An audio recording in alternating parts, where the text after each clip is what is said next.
Hey guys, welcome back to my channel. In today's video, I'm going to be sharing with you my top 10 money tips, hacks, and habits that will save you tons of money. All right, if you're new here, I'm Claire. I love a good deal. If you are not new here, then you definitely already know that. We just became a one-income household. Not because we were forced to, but because we have chosen to. And it has taken a lot of years and a lot of frugal living to get to this point. So I thought I would share with you my top tips. All right, my first tip for you guys is to create sub accounts under your regular savings and checking account. Most banks and credit unions allow you to do this right online. With just a few clicks of the mouse, I can add an additional savings account that's attached to my original one. And we set up automatic payments to these various sub accounts for all different things. Now this will be different depending on who you are and what your short-term and long-term goals are. A great example of this is our Christmas account. We have a set amount that we put in there each month. It comes out on the 15th and we treat that as a normal bill. And we also have sub accounts for things like our anniversary vacation, a future huge Disney trip that I've been planning since the boys were born, and things like that. We also have one that small amounts go into for things like car repairs, home repairs, small things like that that I might not need very often, but I'm really happy it's there when I need it. It is also worth noting that I keep these in savings accounts rather than certificates or CDs, and that is because I like to keep them liquid, which means I can access them at any time. Of course, I'm not making huge amounts of interest on leaving them in savings accounts, but of course, during this whole pandemic, things have been a little bit uncertain, and it's nice to know that if I absolutely need to dip into the anniversary vacation fund to pay the mortgage, I can. My next tip for you guys is to shop weekly and to meal plan for when you shop. I know there are diehard fans of Costco and Sam's Club, but I am not one of them. I find that shopping in huge quantities, monthly or even bi-weekly, you don't really get to take advantage of every sale. I find that shopping every single week means that I can be flexible with what we eat. I can buy the things on sale. Of course, we have a few staples, but I buy and I eat what I find on sale, and shopping weekly allows me to do that. I also waste a lot less food because I plan our meals. I only buy the things I need for those meals with a few little extras here and there. But that way I don't say, oh darn it, I can't believe I forgot that I bought 40 granola bars and they're all bad now. So nothing, gets expired or goes to waste. And over a long period of time, you'll be surprised at how much you save. All right, tip number 3 is just gonna piggyback on the grocery tip, and that is to eat less meat. Now, if you follow me, you know that I don't eat meat. I do eat fish. Technically, I'm like a pescatarian, but I don't even eat fish that often. And I'm the only one like this in my family. My husband eats meat, my children eat meat, but when I transitioned to being meatless, I could not believe how much cheaper our grocery bills got. So if you're a person that eats meat every day or even for more than one meal, try to cut some of that out and maybe replace a couple meals a week with beans or lentils. And there is so much cheap, really high quality protein out there that is plant-based. So I'm not telling you have to quit meat forever, but maybe sub in a few of those beef or chicken nights with some beans and your grocery bill will go way down and it will really add up over a whole year. My number 4 tip is for everyone who enjoys online shopping, which is, I'm pretty sure everyone, especially during this pandemic, because it's just easier to get things online. This is a rule that I have used for many, many years, and it's pretty much concerning Amazon, but can be used in other sites. And that is, I have a 24-hour cart rule, because I found myself, especially during quarantine, being like, oh, I need this random thing. That's a good idea. Look it up on Amazon. Well, there it is. It's only $17. I'll buy it. Then I put it in my cart and I have to walk away and come back a day later, and 9 times out of 10, I'll be like, Claire, you definitely did not need that weird $17 item that you don't actually need and is not that useful and will not make your life better. So I know that this doesn't always work, especially with sales and limited time deals. I did get down on Black Friday a little bit, but I'll tell you what, if I had had a 24-hour cart rule during Black Friday, I would have got like probably nothing. And that is my burden to bear. All right, my number 5 tip is actually more of a habit that we have. And I know this won't work for everyone every time, but maybe in the future you might be in the position to do this, and that is to pay for your cars with cash.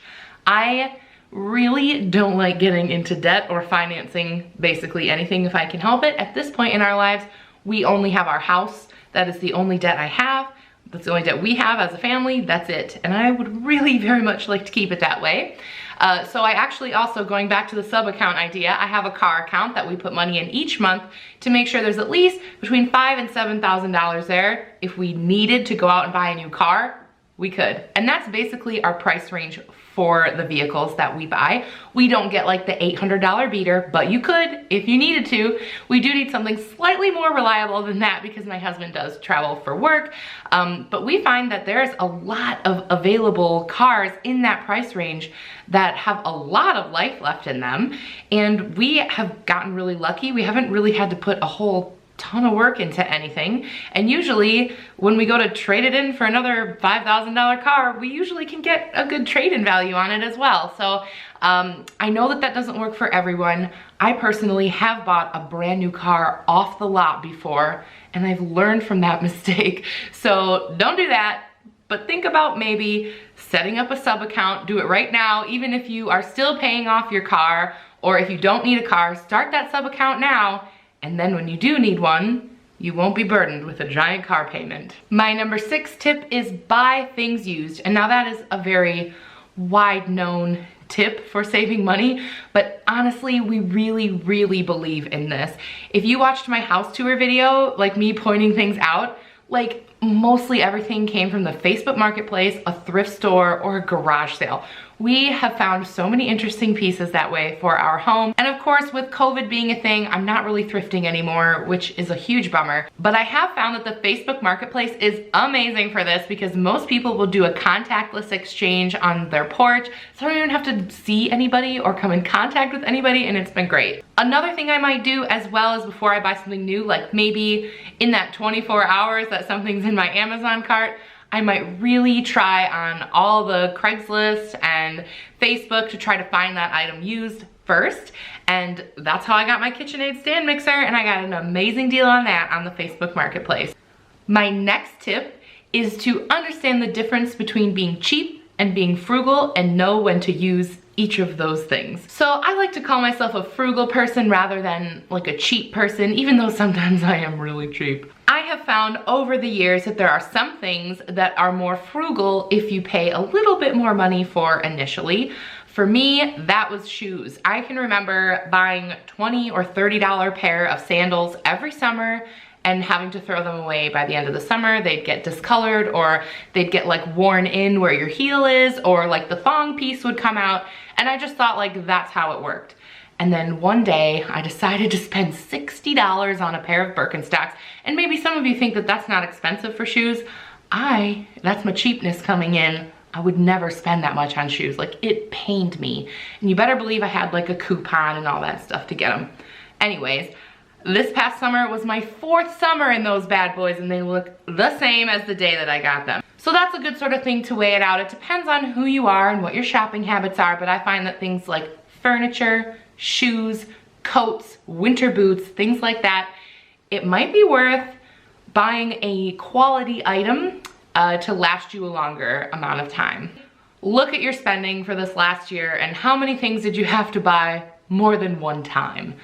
And maybe that thing you should buy next time in like a higher quality version. My next tip is a classic that I'm sure you'll see on every sort of video and list like this, and that's we don't have cable. I actually have never had cable in my adult life. When I left my parents' house at 18, I never got it. I've never had it. And it just doesn't seem important to me at all. And I know some people have a really hard time letting go of that, but I find with the internet, with Netflix, with Hulu, with Disney Plus now, there are so many options for entertainment that do not include a big expensive package. I also have a hack that my cousin told me. This isn't one I personally use, but I would if it ever came down to this. He has Netflix and Hulu that he does on opposite months. So he pauses one while having like Hulu, and then he pauses Hulu the next month and does Netflix. And that way he's able to catch up on all the series that are only on one or the other, but he only pays for one at a time. And I thought that was totally genius. Also for entertainment like that, I utilize the library. My local library has an app that you can borrow audiobooks. So I don't have to go to the library. I don't have to pay for an Audible subscription. I can just borrow books right on my phone and listen to them. So you should definitely check out if your local library has anything to offer like that too. My next tip is to give up that expensive phone. I know that is a really, really difficult one for a lot of people because a phone is like an extension of who we are. We're on it all day. It has all of our personal things on it. It's a very personal item. But for my husband and I, we go through Metro PCS, which is owned by T-Mobile. I've had it for over a decade. And in my area, I've never had like a problem with the coverage, and it's only gotten like better, I guess, as the years go on. Now that T-Mobile has acquired it, you can use it everywhere. Like they use T-Mobile towers, so it's everywhere. And for my line and my husband's line, for 5G unlimited data, it is $80 total per month. It blows my mind that people are spending like $80 a piece, and then on top of that having like $1,000 phone. Like, oh my goodness, I just couldn't even do that. So we buy moderately priced phones from the Metro PCS store, but we usually spend like between $50 and $200, anywhere between there, depending on the deals and the sales that Metro PCS has going. That's what we spend on phones, and we spend $80 a month and not a dime more. And that saves us, I mean, hundreds of dollars compared to other people who have more expensive phone bills. All right, and my very last tip for you guys is to talk to whoever you're living with or whoever has a lot of influence over you, whether it is your partner, like me, who would be my husband, or your roommate or whoever, and make sure that they are on board with you and what these financial goals are that you have. I am so lucky that my husband and I really agree on how we feel about finances and how our lifestyle is.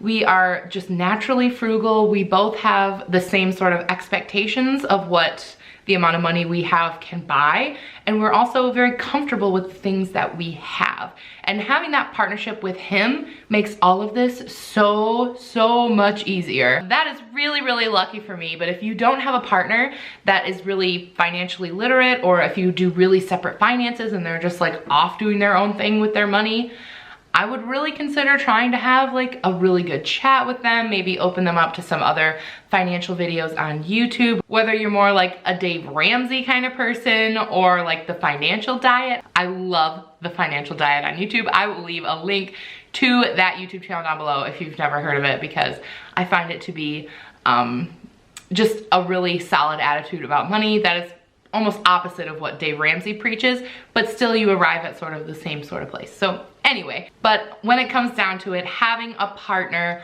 or supportive people in your life that know and understand and have the same short-term goals, the same long-term goals, and also the same expectations of your standard of living, it will make your journey of becoming a frugal human way easier. All right, so in conclusion, I just want to say that being frugal the way that we are is a lifestyle. This isn't a quick fix to your finances. This isn't something that we just do until we get enough money to spend it on something. This is literally the way we live and how we are most comfortable.